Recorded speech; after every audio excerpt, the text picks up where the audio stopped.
Alors, dans cette vidéo, on va voir un petit peu comment fonctionne la partie configuration de Prices Tracker. Donc, la configuration, vous la retrouvez ici, là, dans le gestionnaire de modules, quand vous cliquez sur le bouton Configurer de Prices Tracker. Voilà. Ici, là, vous avez des petits raccourcis qui sont un peu l'équivalent du menu qui est ici. Alors, on va regarder un petit peu quels sont les champs de la configuration. Donc ça, c'est le nombre de jours par défaut pour la mise à jour des produits concurrents. En fait, quand vous faites une analyse partielle, vous n'allez pas forcément repasser sur tous les produits qui sont associés. Alors c'est le cas si ce nombre il est à 0, et si par exemple vous mettez ici 5, eh bien en fait, si le produit a été crawlé dans les 5 jours, alors on ne repassera pas dessus. Voilà. Donc, cette valeur-là, elle est modifiable manuellement. Si vous avez envie de mettre cette information de façon manuelle sur certains de vos produits, vous pouvez la modifier ici. Vous voyez, c'est le même 0 en fait qui est ici. Donc vous pouvez la personnaliser par produit. Et si jamais vous avez fait déjà cette personnalisation par produit, mais que là vous voulez tout forcer sur l'ensemble des produits, c'est-à-dire faire en sorte que ici il y ait marqué 1 sur l'ensemble des produits, ce que vous faites, c'est que là, par exemple, ici, vous mettez 1 et vous cochez à ce moment-là cette case qui va forcer du coup tous ces champs-là à être à la même valeur. Voilà. Le nombre de produits par page dans correspondance des produits. Donc c'est ici, c'est donc dans l'étape de matching. Il y a parfois beaucoup de produits qui sont affichés et ça met du temps à s'afficher. Donc pour accélérer ou pour afficher plus de produits à chaque fois qu'une page est affichée, vous pouvez régler ça ici. Vous avez à peu près la même chose ici dans prix des concurrents.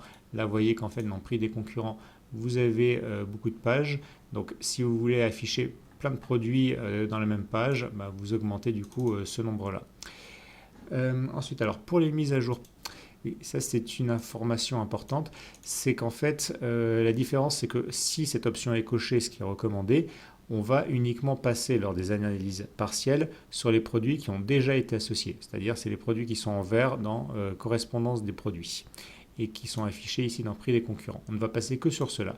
Si vous le décochez, on va repasser sur tous les produits sur lesquels on était déjà passé, c'est-à-dire tous les produits qui sont dans correspondance des produits, c'est-à-dire les produits qui sont affichés là, les produits en gris et tous ceux qui sont sur le reste des pages, quoi. Voilà. Hop. Ensuite, cette option. Ça vous permet en fait dans la correspondance des produits de mettre d'abord non pas les produits les plus proches sémantiquement, mais les nouveaux produits. Voilà. Donc ça vous permet de remonter avant tout les nouveaux produits et de regarder si dans les nouveaux produits il n'y en a pas un qui correspondrait avec le vôtre. Le mode hors taxe, ça c'est pour du coup afficher du coup tout simplement vos prix en hors taxe dans un peu partout en fait dans les prix des concurrents. Par exemple ici, là ça c'est ici du prix hors taxe. Voilà. Donc c'est à dire que là il n'y a pas la TVA. Par défaut cette option est décochée et du coup on affiche les prix TTC. Les prix de gros, ça c'est pour un usage avancé à voir avec notre équipe si besoin.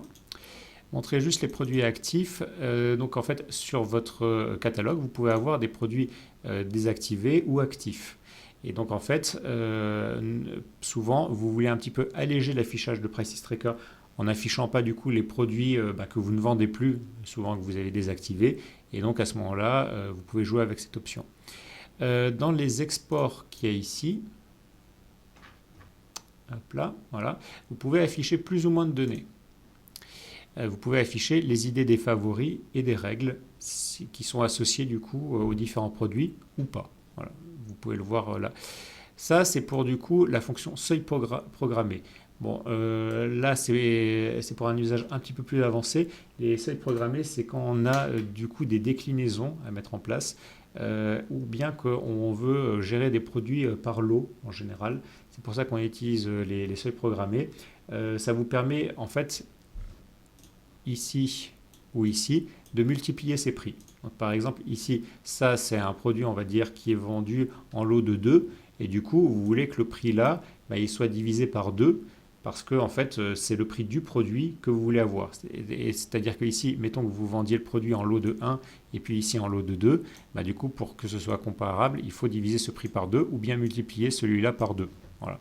Et donc les seuils programmés permettent de faire ça et ils permettent aussi de faire de l'association, de dire que ce produit-là, c'est telle déclinaison de ce produit-là. Voilà. Donc c'est une fonctionnalité qui est cachée et que vous pouvez activer si jamais vous en avez besoin. Je crois d'ailleurs qu'il y a une fonctionnalité un petit peu après qui complète. Oui, c'est là. Voilà, effacer tous les seuils programmés. Parfois, il peut arriver que vous programmiez mal un de ces seuils et que du coup, vous ayez une erreur fatale à cause de ça. Ça peut arriver si jamais vous faites des bêtises à ce niveau-là. Donc cette option-là, elle permet de resetter tous les seuils programmés. Ensuite, ici, là, vous avez un ensemble d'options qui vous permet de ne pas faire le matching sur certaines valeurs. En effet, sur certains sites internet, on estime que par exemple faire du matching par code UPC, mettons que vous ayez pour certaines raisons rentré votre code UPC dans vos fiches produits, et ce code UPC, parce que par exemple il est court ou parce que la référence elle peut parfois être courte, ça peut par exemple être ABCD, eh bien elle peut être validée, elle peut être retrouvée sur plusieurs concurrents. Et du coup, ça peut provoquer de faux matching positifs. Voilà. Donc, grâce à ça, vous avez la possibilité de restreindre les données qui vont servir en fait à faire du matching. Ça, c'est donc quand vous êtes ici dans correspondance de produits, vous avez la possibilité de pré-remplir le champ du moteur de recherche. C'est-à-dire que ici, il y aura par défaut marqué le nom du produit ou la référence du produit. Donc concrètement, mettons que ici, alors attendez, hop, mettons que ici je mette la référence du produit par défaut, ben, ça veut dire que par défaut ici dans la recherche, il y aura cette référence qui sera pré-rentrée et pré-recherchée. Donc là, vous voyez que cette référence n'existe pas chez le concurrent Vidéo Plus et que du coup il ne met rien. Et ça permet du coup de faire des recherches préétablies à partir soit du nom du produit, soit de la référence du produit pour plus rapidement faire du matching dans les noms de produits. Voilà. Alors, après, cette recherche se fait aussi sur la référence. Ça, c'est un peu technique. En fait, en PHP, il y a deux manières en fait d'insérer des données en SQL. Vous pouvez le faire par des requêtes multi-SQL ou mono-SQL. Donc les multi-SQL, ça veut dire qu'on va mettre des insert into ou des replace into les uns à la suite des autres et qu'on va envoyer cette requête à la base de données. Si on fait ça, on accélère en fait les temps de traitement parce que parce qu'en fait on fait un seul appel à la base de données pour rentrer, je sais pas moi, 20 données. Donc comme on a beaucoup de données à rentrer au niveau des proximités textuelles, il y a beaucoup de proximités textuelles à rentrer dans Price Tracker, c'est quelque chose qui va être assez consommateur et qui va beaucoup solliciter la base de données. Il est plus pertinent de le faire au travers de requêtes multi-SQL. Par contre, le problème des requêtes multi-SQL, c'est que parfois, sur certains serveurs, les requêtes multi-SQL sont interdites pour des problèmes de sécurité qui sont un petit peu artificiels. C'est pour limiter la possibilité de dégâts en cas d'injection SQL. Bon, ce n'est pas forcément très utile à notre époque. En tout cas, certains sites ont cette contrainte. Et si à un moment donné, vous voyez que vos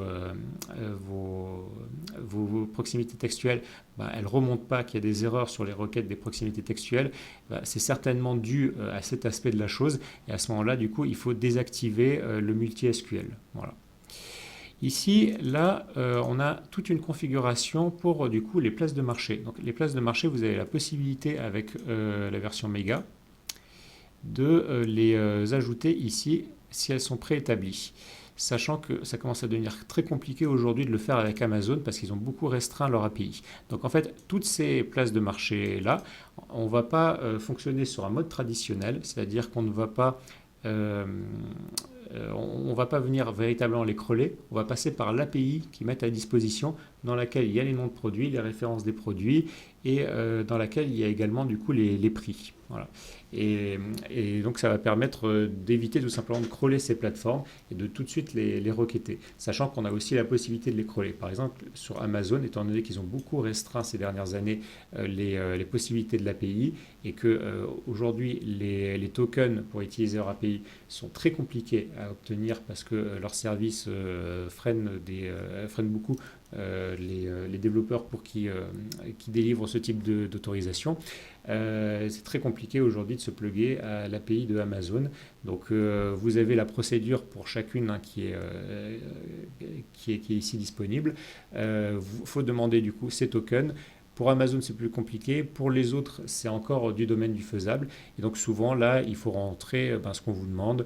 Donc là, par exemple, pour ces discounts, il faut rentrer le login et le mot de passe de l'API. Alors attention, ce n'est pas forcément ceux de votre compte.